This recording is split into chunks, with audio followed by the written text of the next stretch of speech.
Welcome back, my book besties. It's been, I don't even know how long. I don't even want to know how long it's been since I posted a video on here, to be honest. But with it being a new year and also me being unemployed, I have a lot of time on my hands now, and I really want to use this time wisely to start posting more on all of my platforms, especially YouTube, because I feel like this is the channel and like the platform where you can literally have as much fun as you want and do anything, and like anything goes.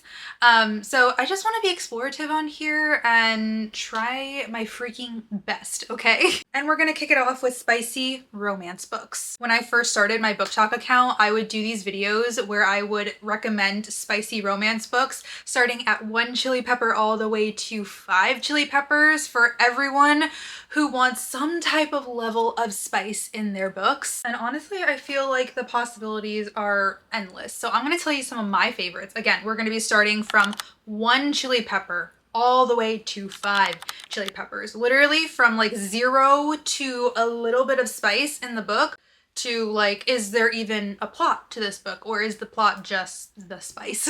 I also have a goal this year that I want to read more spicy and like dark romance books. I feel like I took a break from that for a while and I'm ready to dive back in. So we're starting from 0 to 1 chili peppers, okay? We have Ready or Not by 𝓷𝓷𝓷𝓵, and then we also have People We Meet on Vacation by Emily Henry. If you guys have read Emily Henry before, then obviously you know that her books are very true, hopeless romantic. They're very like emotional stories as well. And she barely ever puts any spice into her books, which I definitely respect, because I feel like her books don't need spice to make them good. I don't think any book needs spice to make it good, but especially hers, it's like kind of the sprinkles on top if she adds it, but it's really not needed. And of course, we got the movie for this year. I just read this in January and it was so cute. It's not necessarily like a grumpy sunshine. I would say Poppy, the FMC, is definitely more like wild child, and she's very like eccentric and she's just full of life, and she's like high on life at all times. And then Alex, the MMC, who's also her best friend slash like romance interest, he's a lot more reserved and he's a lot more like chill. He's not as adventurous as she is, so they really bring out kind of like this good level of each other, and they level each other out. And again, there's really not a lot of spice in this at all. I don't think there is really any. There's maybe like 1 or 2 scenes that they have more intimate like moments and stuff, but I definitely think that if you're looking for a book that does not touch on spice at all, then this is definitely a really good option. Also a really good one for like summer and like maybe springtime. And we also have Ready or Not by 𝓷𝓷𝓷𝓵. This was one of my favorite books that I read last year. Oh my god, I can't even tell you what makes this so good. I literally stayed up I think until like 3 o'clock in the morning reading this book because I just needed to know how it ends. It is a pregnancy trope, so for those of you who don't like the pregnancy trope, this might not be the book for you. But with that being said, I think it's a beautiful, beautiful story, and you truly are just rooting for the FMC the entire time in this book. And it kind of gives love triangle, and it also is like friends to lovers, but really I think the main conflict in this book is not even the romance. I feel like it's her own inner conflict and doing what's right for her. She finds out that she's pregnant unexpectedly, and she has to really navigate what her life is going to look like moving forward and who it's going to be with moving forward, and just kind of now tackling this new era and this new part of her life that she definitely did not plan for, but is happy for and also sad for. She's going through all these different emotions. And with that being said, there's no spice in here at all. Again, maybe like little intimate scenes, but nothing very explicit that's gonna make you feel like it's overshadowing what the actual story is. I need to read more 𝓷𝓷𝓷𝓵. Every time I talk about this book, I remember how much I freaking loved it and how I need to read more 𝓷𝓷𝓷𝓵. Now moving on to a 2 chili pepper spice level. This is definitely a good area to be in if you're just getting into like romance books that you want a little bit of heat, but nothing crazy that's gonna make you scared and immediately like turned off and not want to dive into that. I think both of these books in general are really great stories, but I think that the amount and the level of spice that the authors put in, again, doesn't overshadow what the plot is, and it really just makes the story move along a little bit more, especially with the characters as they develop and as their romantic relationship develops. We have Say You Swear by Megan Brandy, one of my favorite books of all freaking time. I love this book so much. I will not shut up about this book, okay? I feel like this story is good for anyone. It is more of like a college setting. It's technically a football romance, although I don't think that it's a sports or like football romance at all. And again, this is kind of giving love triangle as well, because the FMC is very torn between like kind of living this life that she always wanted to live with her childhood crush or like her teenage crush. But then she also meets this amazing guy in college and she realizes that this is actually what love is supposed to feel like. This is what being wanted feels like. And just really understanding like what she is deserving of when it comes to life and a healthy relationship and just what she's looking for in a partner, I feel. And it's also kind of like has a brother's best friend element to it as well, with an absolutely infuriating and crazy plot twist that made me sob, and I literally threw this book across the room because I was so angry and devastated. And then you just keep reading. It's like one of those books, it's like a trust the process type of book. But the spice in here, again, makes the story move along and really shows you how close she's getting to the MMC, Noah Riley, who's one of my favorite book boyfriends ever. And they have a lot of great, spicy, and like romantic, intimate moments, but it's nothing that's like too overdone. It's not performative, and it's not just thrown in there for no reason. There's a lot of purpose behind all of their spicy scenes, really, and all of the moments that they have together. Because I also think that the spice in this book kind of represents like the trust that they're giving each other, and it's really showcasing like how they're growing not only as individuals but also growing as a couple and as their romance story develops as well. Some of the scenes are a bit more graphic, but they kind of just come and go and they don't last a whole long time either. We also have A Love Letter to Whiskey, which is such a phenomenal story. This is definitely for my girls or my guys or anyone who loves a very toxic and like messy romance book. I love that. That's like some of my favorite books that I love to read are like toxic, miscommunication, never can get the timing right. That's this book, 100%. This is definitely one of those where it's like time is never on your side, and even when it is on your side, you still can't seem to make it work. And these two characters for sure are going through a lot of push and pull, and they can just never seem to fit or make themselves and their relationship work. This is another one where when they do have spicy scenes that happen throughout this book, they're not very graphic, they're very romantic, and it really just showcases how deep their connection is. And they have a lot of things going back in the past and also the future and rekindling as well that happens in here. So when it does happen, when we do get the spice, it is very significant to the story. And it also just goes to show like it's been such a long time and we still have this freaking connection. Like it's been years since we've seen each other, yet we still make sense in all aspects of life, not just the intimate parts, but also in the romance parts too. So such a special book, very messy, very toxic, like I said, but I absolutely love it. And both of these books, I think, are definitely more of like a 2 to 2.5 chili pepper rating. Now, if that's still not enough heat for you, that's okay. We're still going. We're not stopping anytime soon, okay? Getting into the more 3 to 3.5 chili pepper spice level, okay? This is where things start to definitely turn up the heat. Things start to get a little more hot, a little bit more heavy, and have some moments where you're like, oh, okay, I didn't know that I would like be into that, or like, oh, I didn't realize that, you know, we were going all the way there, but here we are. We have Don't Call Me Daddy by 𝓲𝓷𝓷𝓮𝓬𝓽𝓮𝓭. This is a really, really fun book. This is a rom-com.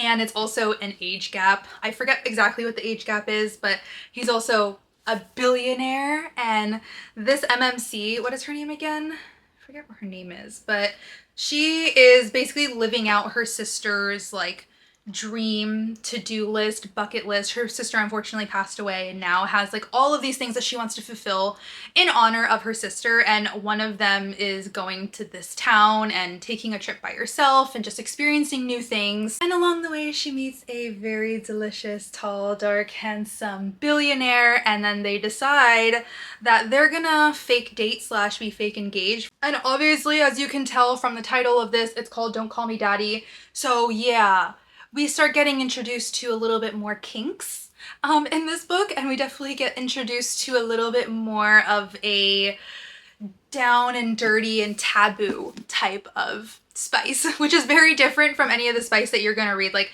if you were reading something like this and just like very romantic and it's a lot more like passionate, I should say. This is also passionate, but it's also freaky. I'm not gonna lie, like it's freaky kind of spice, but not too much. Like I wouldn't say that the spice in this overpowers the story, but it definitely, the spice is a subplot in this book, because without the spice in here, the book would be different, and I don't think that it would be as thought out, I guess. Also, the audiobook of this one's really good too. Moving on to another 3 to 3.5 chili pepper, and that is King of Wrath by Anna Huang, or any Anna Huang book in general, I think is around that 3 chili pepper spice kind of ranking, because Anna Huang, my girl Anna Huang, she knows how to write a freaking spicy romance with tension and longing and forbiddenness and just every element that you need to make a freaking spicy book good. Don't know how she does it, but she writes these MMCs who are just so delicious, and they're daring and they're very morally gray, although they're only morally gray like for their woman, you know, like for the MMC. Like they would do anything to protect her and anything to be with her. It just so happens that the MMC, Dante Russo, and Vivian, who's the FMC, they're both really rich people, and they have to go into this kind of arranged marriage situation, and they don't like each other, so they have to learn how to deal with each other, and it's just, it's a mess. And it's hot and it's spicy, and Anna Huang, man, she freaking knows how to write a spicy scene. No matter what, any Anna Huang book is just gonna have some delicious spice baked into the story, whether it's the King of Sin series, this one currently has like 5 books out, or if it's the Twisted Love series, any of them. Even the new one that she has, the sports romance ones, the Striker and the Defender, all of them, fantastic stories, fantastic characters, and fantastic freaking spice all in it too. And yes, in case you were wondering, it does get hotter than that. It does. Now we're gonna move on to 4 chili pepper spice ratings of books. And now I feel like when you go into a book that's 4 chili peppers, you are really starting to enter more of like a dark romance territory. You're starting to be introduced to more of a taboo type of writing style and more of a taboo plot. So it's not just gonna be like these moments that are very just fun and spicy and it's like, oh my god, that's so like fun and it's so forbidden. No, this is like, it kind of has some trigger warnings and content warnings, so just know that going into it. Once you get into that 4 chili pepper lane, it's getting a little dark, okay? So we have Dante by Sadie Kincaid. This was one of the first dark romance, like spicy dark romance books that I ever read. I think like 2.5 years ago. I listened to an audiobook. There's actually a whole series for this. This is just book 1. And it's very mafia romance, and it is absolutely insane. He literally kidnaps her, and because there's, I forget, it's been so long since I read it, but he kidnaps her because there's a debt to be paid by like her brother or something. So he takes her kind of like as a threat or something like that. Anyways, he kidnaps her. It's delicious. I think that this book absolutely is kind of that eye-opening of like, oh, so this is what dark romance can be. Okay. Oh, I forgot this one has some character art. There he is. That's him right there. Our mafia boss. I forget what mafia it is. I'm telling you, it's been such a long time, but I remember some of the scenes very vividly, okay? So he kidnaps her and he's supposed to, I mean, be torturing her essentially, and she's supposed to be absolutely miserable, which she is at first, but you know, he's tall, dark, handsome, and very delicious, and has a lot of money, and has a beautiful house, and there's some tension between them, and there's kind of this pull, and he can't seem to just be like hard on her. He has a very soft spot for her, and then they end up just, I don't know, you're gonna have to read it to find out what happens, but I'm telling you, definitely down, dirty, very dark, and just gonna make you question things about yourself. That's another thing about, I think, this level of spice. When you get into it, it starts making you question things about yourself. Beautiful Venom by Rena Kent. I definitely need to be reading some more Rena Kent in my life because I've heard that all her books are phenomenal, and I freaking loved Beautiful Venom.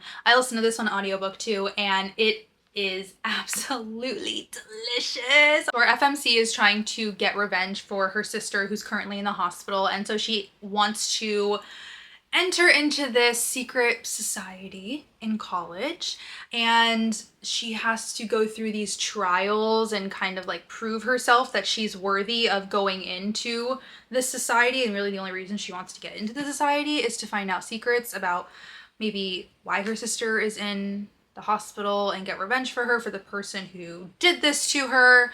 And along the way, while she's doing those trials, one of the ways to prove herself and prove that she is worthy to be entered into the secret society is to sleep with the MMC, or to do things with him. That's one of the things that she has to do. And throughout the entire book, they are just like at each other's heads, and they know that they shouldn't be together, and they know that like it's wrong for them to be together, but it feels so right. So they just can't stop themselves from being together, and their scenes are so downright dirty and wrong, and they're so like raw and just dark, and it's so freaking good. Again, very taboo, like check your trigger warnings, check your content warnings for all of it, but I definitely feel like this is a book that made me fall back in love with dark romance. Now getting down to a 5 chili pepper spice, okay? This is where things are like the spiciest of the spicy. I don't think it can get more spicy than this. I mean, it definitely can. I know there's other books out there that are way spicier than these. And again, this is just my opinion too. I didn't get to say that, but this is my opinion on what is spicy. So we have Praise by Sarah Kate, which is definitely one of the first ever like taboo romances that I ever read, and I was so nervous going into this because I had no idea what to expect. I had just heard that it was spicy.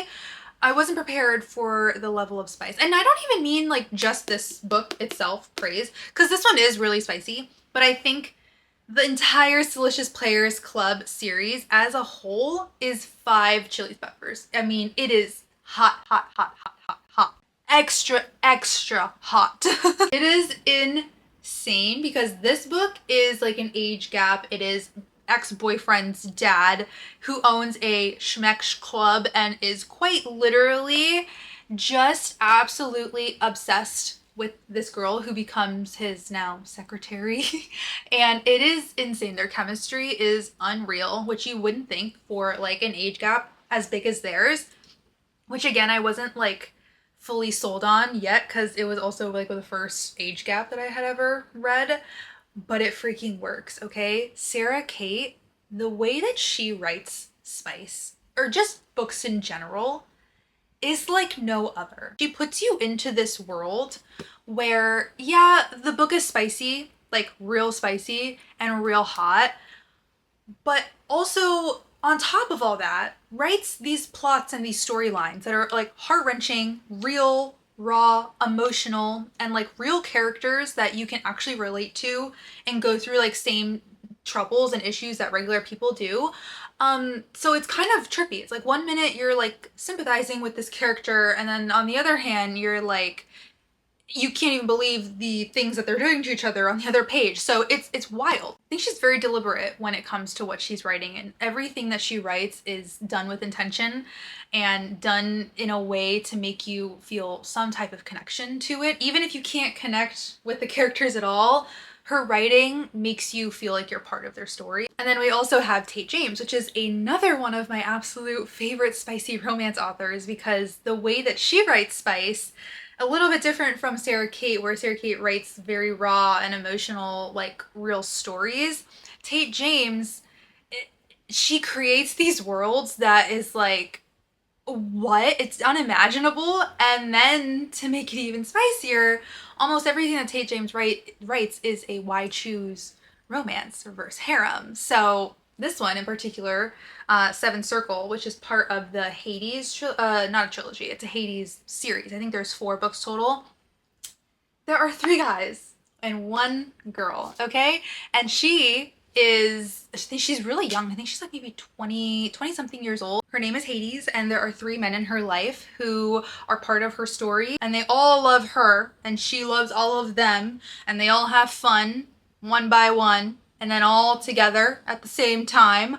And it's just, it takes you on this ride that like starts off slow. I should say that about this series, or any Tate James series, if you've read any of her books then you know this, but typically the first book in the series is tame and doesn't have a whole lot of spice. But the more and more you read, every other book that comes after it gets spicier and spicier and spicier. So really, I mean, this one, the first book in the series, is honestly, in my opinion, not a 5 chili pepper, but the whole series as a whole, I think, is. Especially when you get to like book 2, book 3, book 4, because then everyone is involved in the spice and it just turns it up like 5 million notches. So anything written by Tate James and anything written by Sarah Kate, these are my queens, okay? Anything by them is going to be so incredibly smutty. It's not even spicy, it's smut. This is pure smut at this point. So yeah, those are just some books that I think are from 1 chili pepper to 5 chili peppers on the spice level. And depending on what you like in your books, if you're just starting out reading or if you're wanting to explore some new genres or get more into spicy romance, I think that all of these are really great options depending on where you're at in your reading journey. I should probably do a part 2 to this as well, because there are so many other stories and plots and characters and books that I need to talk about. And let me know if there's any books that you guys want me to talk about next time as well. Let me know if you've read any of the books that I mentioned today and what you thought of them. Do you agree with the spice level that I put them on? Would you put them higher? Would you put them lower? Thank you guys so much for watching today's video. Make sure you like and subscribe so that you never miss a moment of bookish fun. And also let me know in the comments what you guys want to see more of when it comes to my YouTube videos and what kind of content you guys like to watch, because I want to create things that you guys are actually interested in. And also make sure that you're following me on all my social media channels to get other exclusive content and just to see what else we got going on the daily basis, because I post every day on all my other channels. See you next time. Happy reading!